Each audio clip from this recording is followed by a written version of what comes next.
The virtual experience requires more time than you may think.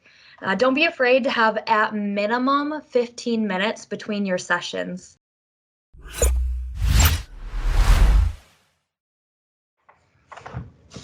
My name is Jessica, and I could be your next customer success manager or colleague.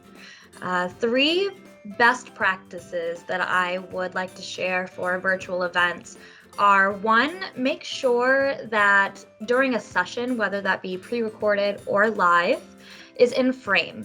You don't really want their head at the bottom. You don't want their head at the top. You want it somewhere nicely framed in the middle to where background isn't distracting and you're not really searching for what they're saying and what their facial expressions are. The second one I have for you is the virtual experience requires more time than you may think. Don't be afraid to have at minimum 15 minutes between your sessions. This may seem like a long time, but in that work from home environment, we are managing our kids, we're managing our bathroom breaks, and our emails all within those sacred 15 minutes.